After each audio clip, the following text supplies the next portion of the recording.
ఈ వీడియోని చూసి గుళ్ళో చెప్పకూడదంటే ఇట్లా మీలాంటి గొర్రెలు తయారైనారు కాబట్టి ఇట్లా ఆడుకుంటున్నారు నాయకులు.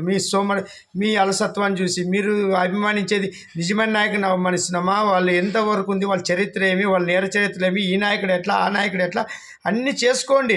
చేసుకున్నాక మాట్లాడండి నాయన. నిజమెంత అబద్ధమెంత ఇప్పుడు అంతా సోషల్ మీడియా ద్వారా అన్నీ బయటకు వేస్తున్నాడు కదా. ఇంకా నమ్మరా? చరిత్రలు చెప్పినా నమ్మరు. వాళ్ళేం పెద్ద సంపంగులు, వీళ్ళేం ఆయనేం తక్కువ తిన్నాడు, ఈయన ఇట్లా మీరు సమర్థించుకుంటున్నారు. ఎవరు తినకూడదు, తినింది కక్కిపోవాల్సిందే. ఎవరైనా ఏమైనా కట్టుకుపోతామా? 3 పూటలు తినకంటే ఎక్కువ తింటామా? అనుభవిస్తే కొంచెం సుఖం అనుభవిస్తారు, అంతకంటే ఏముండదు కదా. బిల్డింగ్లు ఉంటాయి, ప్యాలెస్లు ఉంటాయి, డబ్బులు ఇడే ఉంటాయి, ఆడికేం పోవు. యుగాల నుంచి కృతికం, తేత్రం, దాపురం, కలియుగం నుంచి అందరూ ఈడే ఇడిచిపెట్టిపోయినారు. రాజుల నుంచి ఎంతమంది పాలించారు. మనం కూడా అంతే. ఏంటో కానీ ధర్మంగా పాలియాలి. శివుడు కోపానికి గురి కావద్దండి. ఇప్పుడు వెంటనే పనిష్మెంట్లు ఉంటాయి. అప్పటిలాగా మిమ్మల్ని చూసి కూర్చుంటానికి వెంకటేశ్వర స్వామి, ఆంజనేయ స్వామి వీళ్ళు కాదు. వీరభద్రుడు ఉండేది కర్మ ఈజ్ రిటర్న్. వెంటనే కొట్టేస్తాడు. ఇప్పుడు ఏం ఆలోచించేది ఉండదు. కల్ప మొక్కల్ని వేసినట్టు ఏరేస్తాడు. ఆయుష్ తగ్గితే ఆరోగ్యాలు క్షీణిస్తాయి. వర్షం ఒళ్ళు దగ్గర పెట్టుకొని బతకని రా అంటాడు. ఇప్పుడు కొన్ని మంది ఆటలు సాగుతున్నాం అంటే పూర్వజన్మ సుకృతం వల్ల పుణ్యఫలం ఉంటుంది. ఆ పుణ్యం అనేది ఉండదు కాబట్టి వాళ్ళు ఆటలు సాగుతారు. తర్వాత తీసి రోడ్డుకేసి పాడేస్తారు స్వామి. ఇవన్నీ మీరు తెలుసుకోండి. మేము చెప్పే మాటలు అర్థాలు గ్రహించండి. రాజకీయ విమర్శలు కాదు, ఒక అభిమానం కాదు. తప్పు చేసి ఎవరినైనా శిక్షించాల్సిందే, అనాల్సిందే. ఇప్పుడు కృష్ణుడు అట్లే ఉంటాడా? పాండవులు, కౌరవులు ఇద్దరు బంధువులే. ధర్మం ఎక్కడుంటే అక్కడ ఉంటాడు, అధర్మం ఎక్కడుంటే అక్కడ చూపిస్తాడు. ఇవన్నీ మనం యుగాల నుంచి నేర్చుకోవాలి. ధర్మము అధర్మం ఎప్పుడు ఉంటుంది, మంచి చెడు ఉంటుంది. నాయకుడు ఉంటాడు, విలన్ ఉంటాడు, హీరో ఉంటాడు. హీరో ఎవరో విలన్ ఎవరో తెలుసుకోకుండా అజ్ఞానంలో పోతున్నారు. ఎవరిని పట్టుకుంటే వాడిని గుడ్డికి నమ్మేదే, హీరోలను పట్టుకుంటే హీరోలు నమ్మేదే. వాడు ఏమని తప్పు చేసి సమర్థిస్తారు.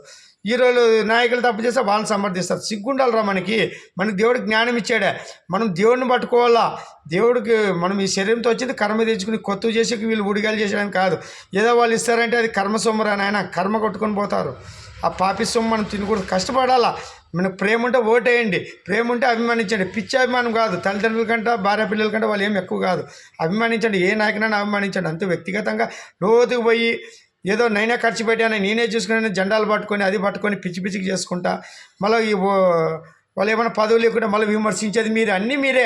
మీ నుంచి గెలుస్తాడు. ఏం రా నాయన, అట్లా గెలాలనుకుంటే 150 సీట్లు వచ్చినాయని 11కి ఎందుకు వచ్చా? 23 ఉండే ఆయన 164 ఎందుకు పోయారు? దేవుడు అనుకుంటే గెలుస్తారా? శివుడు ఆజ్ఞలేదు సీమైన గుట్టు తెలుసుకొని ఇంకెప్పుడు మారుతారు మీరు? శివుడు ఆధీనం రా మనము. శివుడు ఆధీనంలో బందీలు మనం. ఎప్పుడు గాలి తీసి అక్కడ పాడేసి వస్తారు. ఇంకా చైతన్యం ఎప్పుడు వస్తుంది మీకు? ఇంకెప్పుడు ముసలిలో అయితే కూడా ఇంకా మారరా? ఇంకా ఈ బానిస బతుకులేనా, గొర్రెలేనా? ఎవరు నాయకుడు మనకి ఎంత ఉచితాలు ఇస్తే అంత నాశనం అయిపోతామో తెలుసుకోండి. ఉచితం వద్దయ్యా. ఉచిత విద్యము, డెవలప్మెంట్, అభివృద్ధి, పిల్లలకి పండ్లి మా పిల్లలు వెళ్తారనే చైతన్యవంతం రావాలి. రోడ్లు బాగుంటాయి, డ్రైనేజీలు అన్నీ, దేశం రాష్ట్రం అన్నీ ముందుకు పోతాయి. అమెరికా అవన్నీ ఎందుకు ముందుకు పోతాయి? వాళ్ళ మనలక్క బిచ్చగాలు కాదు. ఎవరు ప్రజలు అడుగు ట్యాక్స్ కట్టి డెవలప్ చేయంటారు. ఇట్లా మనకు రావాలా. అప్పుడు మనం వెలుగుతాము.